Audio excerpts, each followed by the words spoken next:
Yan, isang magandang araw po muli sa atin mga ka-vlogger at mga kapatid. Nakabulits ka-vlogger, brother Joel Padilla, na kung saan lubos akong nagpapasalamat sa Panginoon dahil sa mga oras na ito tayo patuloy ang pag-aaral ng kanyang salita. Nga pala mga ka-vlogger at mga kapatid, dalhin po natin ang ating banal na kasulatan kasi ito lang magpapatunay na yung aking pong mga sinasabi ay pang katotohanan lamang.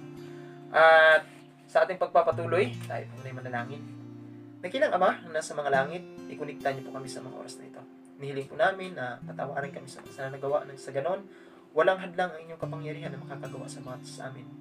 Ano pat aming hinihiling na patnubay ng Banal na Espiritu ay lukubang kami at bigyan niyo po kami katalinuhan lahat ng itong magsasalita.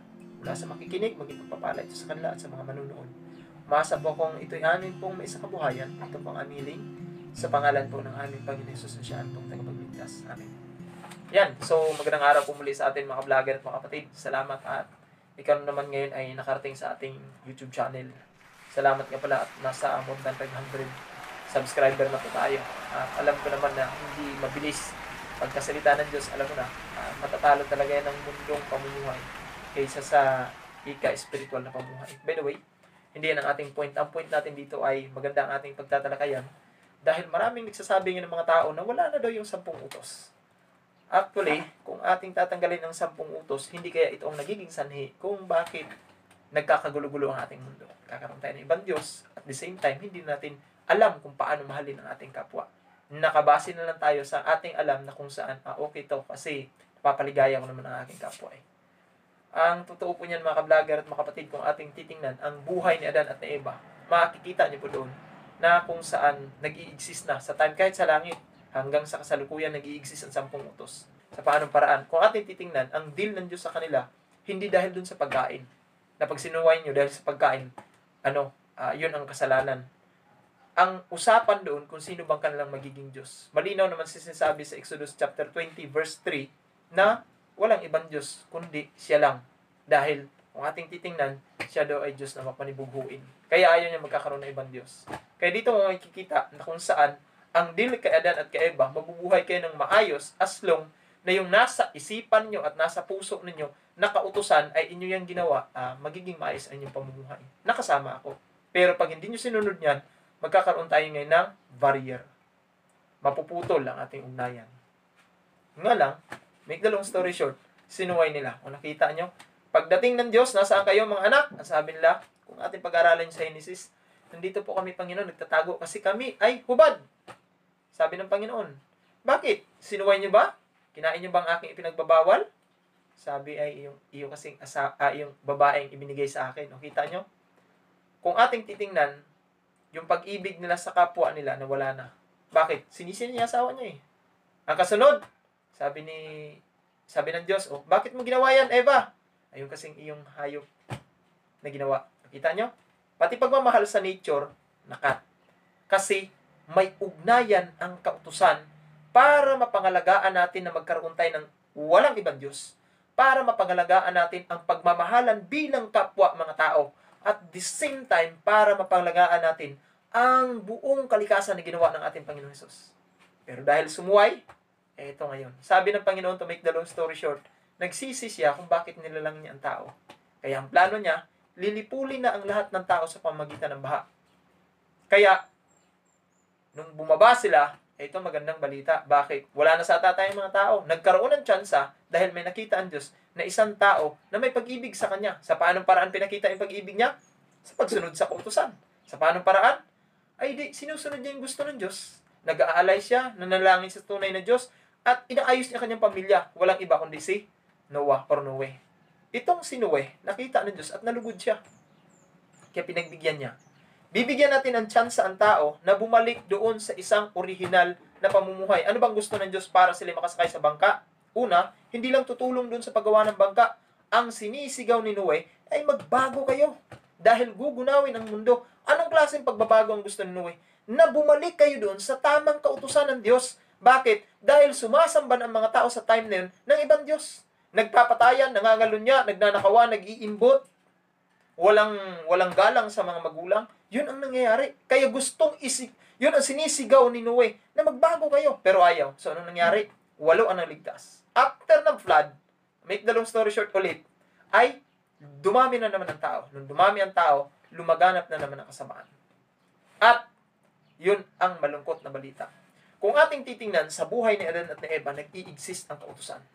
At ang deal is una, huwag kang magkakaroon ng ibang Diyos dahil pag nagkaroon ka, masisira ang buong buhay mo.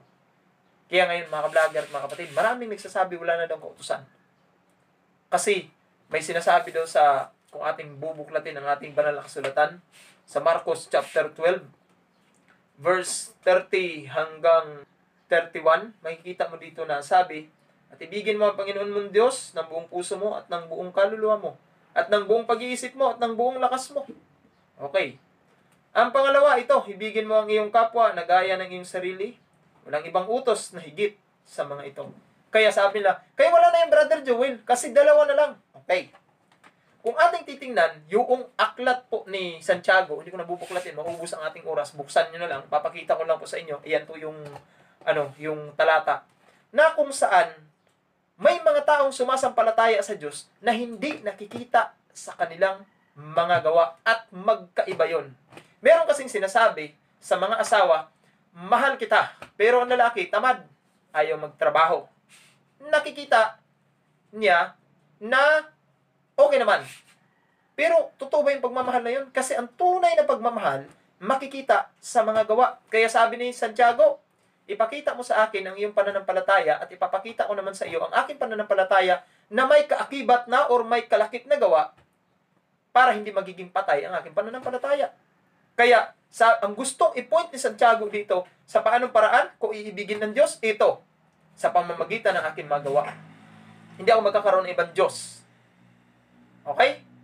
Hindi ako maggagawa ng iba't ibang klase ng mga rebulto upang aking yuyukuran, paglilingkuran, o sasambahin man. Hindi ako magsasalita sa pangalan ng Panginoon sa walang kabuluhan. At alalahanin ko yung araw ng Sabat. Yun ang pagpapakita na nahati sa pag-ibig mo sa Diyos. Kaya yung sabi dito sa Marcos chapter 12 verse 30 ay ibigin mo ang Panginoon mong Diyos ng buong puso mo. Sa paano? Hanggang pakiramdam na lang ba? Magkaiba yung pakiramdam at magkaiba yung ginagawa mo. At ng buong kaluluwa mo at ng buong isip mo at ng buong lakas.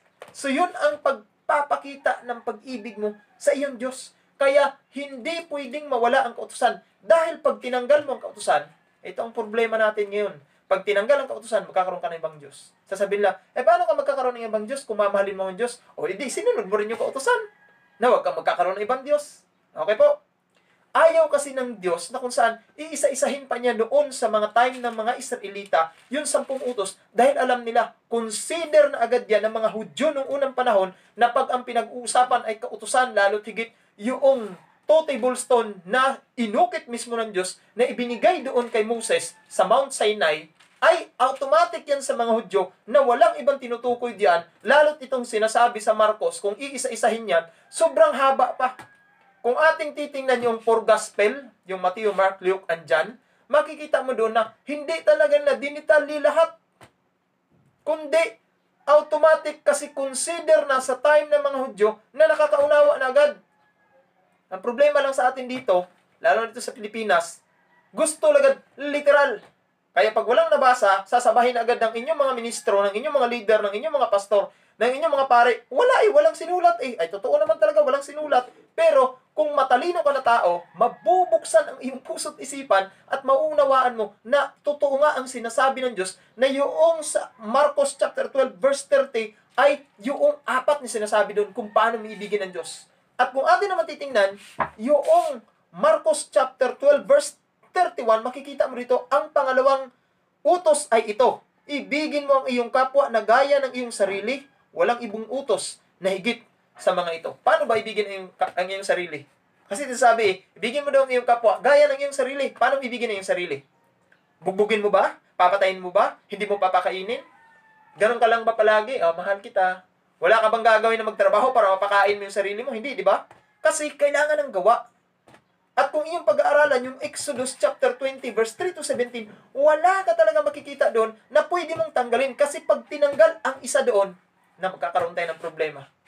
Alam niyo ang batas, nung unang panahon, sa time po ng mga kaharian, kapag ka nasilyuhan ng Lean, kung inyo maalala, yung buhay ni Daniel, nung ginawa ng kautusan ng mga nagagalit sa kanya na sa loob ng ilang araw ay walang dapat sambahin kundi ang hari lang. Ay si Daniel, kaugalian niya niyang mag-pray. Ay ngayon nakasuhan siya. So dahil nasilyuhan na ng hari na kung sinong lalabag sa loob ng ilang araw na walang ibang sambahin ay ang kahatulan ay kamatayan, ipapakain sa leon, nahatulan si Daniel. Hindi na pwedeng bawiin kung inyong titingnan kung gaano ka-close si Daniel at yung hari. Hindi na pwedeng bawiin ng hari kasi nasilyuhan niya. Sa Diyos, ganun din. Hindi niya pwedeng babawiin ang kautusan dahil naisulat na yan. Kung ating titingnan mga ka-vlogger at mga kapatid, meron talagang utos sa time ni Moses na nawala. Halimbawa, masumpungan kang nangangalunya. Pag nasumpungan kang nangangalunya, ay napakahalaga na susundin mo yung utos ni Moses. Anong gagawin?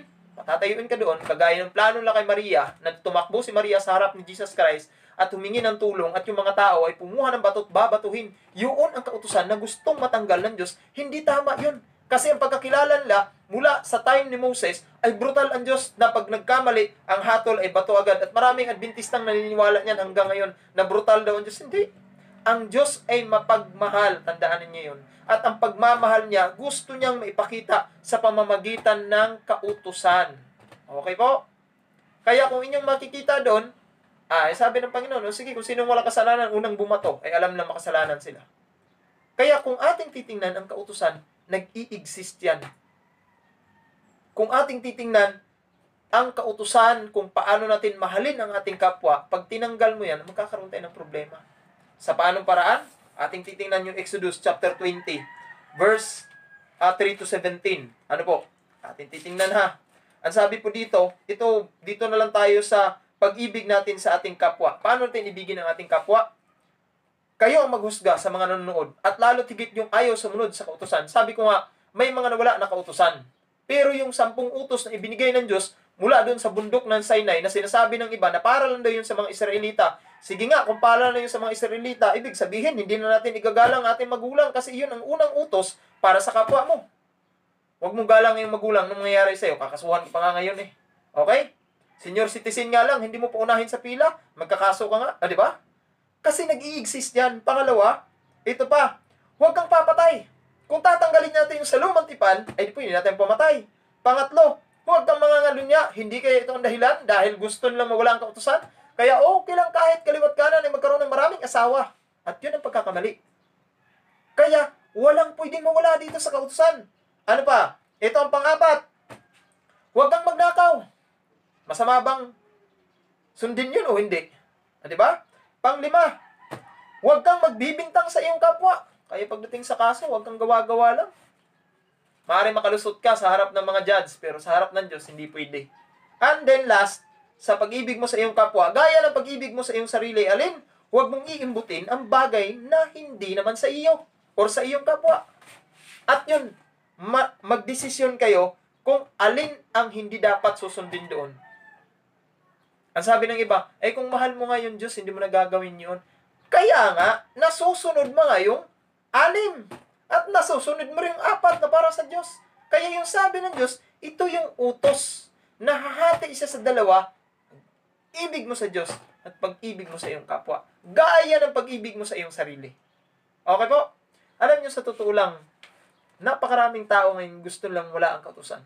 Pero kung ano sabi nga ni Haring David, kung atin titingnan yun, Awit chapter 19 verse 7, ang kautusan daw ay banal, matuwid, at mabuti. Bakit? Banal ka kapag ka nagawa mo yun. Hindi dahil hindi ka na magkakasala kasi namumuhay ka sa mundong ito eh. Pangalawa, matuwid ito. Magiging matuwid ka na naman eh. Pag sinunod mo yun, masama ba yun? And then, pangatlo, magiging mabuti kang tao. Hindi lang sa Diyos, ganun din sa iyong kapwa. Kaya, yun ang malaking problema ngayon. Kung ating titingnan yung Romans chapter 7 verse 12, magkakaroon ka ng ligaya sa buhay kapag kasinunod mo yung kautusan ng Diyos. Hindi ko alam kung anong klaseng isip ng mga leader na nagtuturo ngayon at yun ang bagbag na bagbag ang aking damdamin kung bakit nila itinuturo na wala na daw yun. At ito pa yung malungkot. Ito, gusto kong bigyan ng liwanag sa lahat ng makikinig at nanonood and I hope na sinundan mo itong mensaheng ito. Kung may mga Adventista din na naniniwala na ganitong paniniwala, Marilyn, anong ibig kong sabihin? Ang ibig kong sabihin, akala ng mga tao ngayon, kaming mga Seventh-day Adventist, namumuhay kami sa lumang tipan. Hindi. namumuhay kami sa utos ng Diyos na nag-i-exist mula sa langit tungo kay Adan at kay Eva hanggang kay Jesus Christ, hanggang sa kapanahunan natin at hanggang sa mga susunod na henerasyon at hanggang pagbalik sa langit. Kung ating titingnan ang Isaiah, mag-i-exist nga daw doon ang Sabat Mula sa panibagong buwan hanggang sa panibagong buwan, ang araw ng Diyos na Sabat ay mananatili. Ngayon, sasabihin ninyo, alin ang Sabat? Magandang usapan yan sa susunod ng pag-aaral. Pag-aaralan ano ba yung Sabat? Ang point ko dito is, nag-i-exist yung utos ng Diyos. Ang sabi ninyo, namuhay kami sa lumang tipan. Hindi. Bakit? Hindi naman kami nag-aalaga ng tupa. O kayo mga kalapati. O kayo mga kambing. O kayo mga baka. Para aming ialay. Kasi nung unang panahon, yun yung mga nawalang utos. Ni Moses, na inutos ng Diyos, na habang hindi pa dumarating ang tunay na pambayad sa utos na yan, hindi yung tinutukoy dyan na utos na yung 10 Commandments, kundi yung kautusan na ritual na ginagawa nila na magdadala ka ng tupa pag nagkamali ka. At yun, ang naubos ang oras mo doon. Kaya tinanggal na yun yung napako si Jesus Christ doon sa cross, nahati ang tabing, hindi ang kautusan ang nawala, kundi nabayaran na ang pagkakamali natin sa kautusan, which is yung 10 Commandments, at nawala na rin po yung paggawa na kung saan ritual na ginagawa na magdadala ng tupa or hayop doon kapag ka nagkasala ka sa loob ng sinagoga at ginawa pang business ng mga parian ng unang panahon. Yun ang tinanggal ng Diyos. Okay po? Dito makikita na kung saan yung utos ng Diyos, mananatili yan sa puso at isipan ng tao. Kasi, ang sabi nga dito, ano ang makakatulong sa atin sa pag-alam sa kasalanan? Ay yung kautusan. Kung ating titingnan ang Romans chapter 7 verse 7, makikita mo doon, walang tinutukoy doon. Kasi, nung magkasala ang tao, nawala na sa kanyang puso at isipan ang kautusan. Kaya hindi niya alam kung ano nang mga nagawa niyang pagkakamali.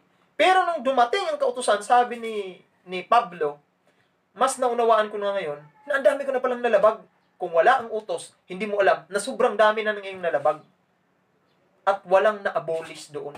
Ang natanggal ulitin ko na batas ay yung batas na kung saan, yung babatuhin nga, at yung batas na pagka nakakain ng kalabaw ang iyong mga tanim ng ibang tao na may-ari ng hayop, ay may mga, yun ang mga nawala, may mga bayad doon. Pag nakapatay ka, kailangan kang makatakbo doon sa isang lugar na kung saan, yun lang ang kulungan ng mga Israelita. Pag nakarating ka doon, wala nang hahabol sa iyo. Yun ang mga nawala.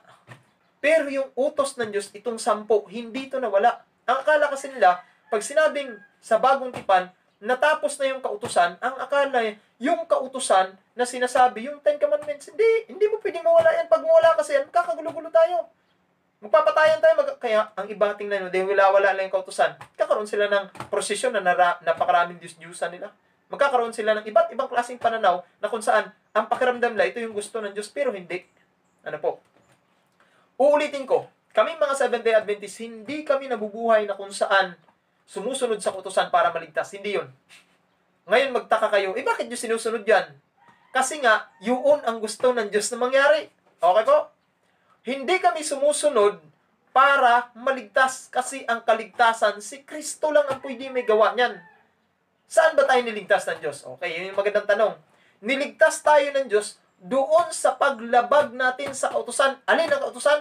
Yung 10 utos ang nilabag natin.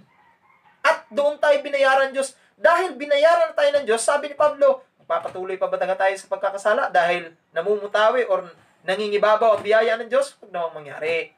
Ano po? Kundi, susunod na tayo kasi binayaran na nga tayo eh.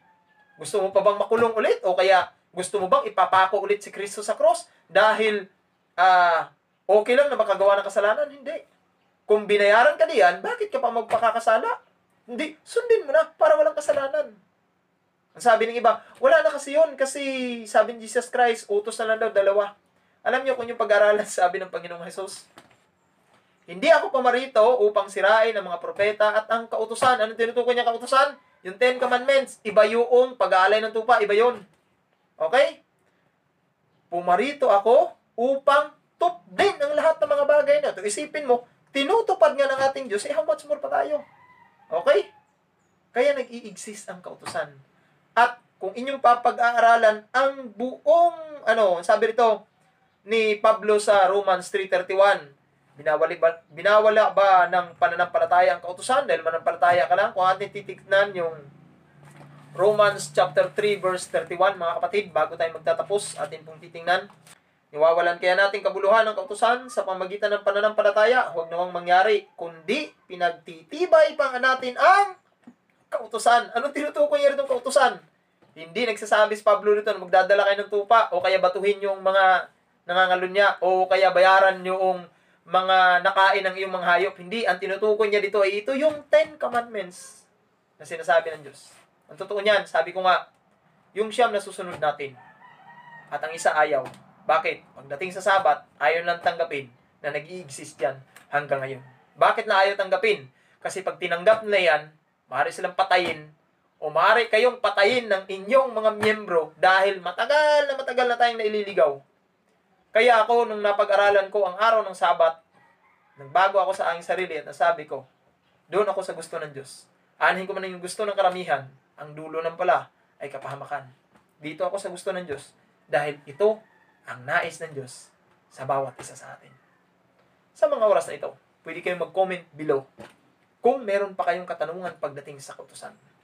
Alam niyo po, ang kautusan ay napakahalaga sa buhay ng tao. Bakit? Yun ang ugali ng Diyos. At yung pag-uugali ng Diyos, gusto niyang makita din sa atin. Gusto niyang may sa pamuhay natin ito.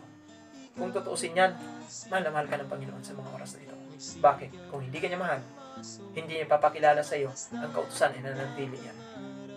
Kung mahal mo ang Diyos, sabi nga, if you love me, keep my commandments. Yun po yung sabi ng ating Panginoon Hesus na kung saan, kung atin daw siyang iniibig, ay tutuparin natin ang kanyang mga utos ayon sa John chapter 5 verse 1 to 3. Kaya kung mahal mo si Kristo, susundin siya. Ang tanong, sino nagmamahal sa atin kay Kristo? Kasama kayo. Mabuti at nagtaas ka. Ikaw naman, katabi mo. Bakit? Nananawagan ng Diyos sa atin na bumalik tayo sa Kanya dahil binayaran niya tayo sa krus at mamuhay tayo na kung saan doon sa Kanyang kalooban. Hindi tayo sumusunod para maligtas, kundi sumusunod tayo dahil ang tunay na nakaranas ng kaligtasan, sinusunod niya ang kautusan ng Diyos matatagpuan sa banal na kasulatan. So maraming salamat po sa inyong panunood at pakikinig sa mga oras nito. At bago tayo magtatapos, tayo po muna manalangin. Mahabagin namin Diyos na makapangyarihan sa lahat. Maraming salamat po sa mga oras na ito na kami mapag-aaral yung mga salita. Tunay na nag-i-exist ang inyong kautusan. Walang iba kundi ang 10 utos hanggang sa aming kapanahunan at hanggang sa panibagong langit at lupa. Dahil ito lang ang silbing harang upang hindi namin malabag na hindi kami magkakaroon ng ibang Diyos. At ito ang magiging harang upang hindi kami magkakagulo-gulo o magtatalo-talo o magpapatayan bilang mga kapwa-tao o mga nilalang ninyo. Kaya sa mga oras na ito, ipuin ang puso't isipan na nakikinig at nanonood at buksan ang kanilang kaisipan na tanggapin kayong personal na tagapagligtas at sundin ang inyong kalooban. Maasa pa kung pagpalain niyo po ang nakikinig at nanonood ngayon ayon sa kanilang mga pangailangan at ayon sa inyong kalooban, pagkaloob sa kanila.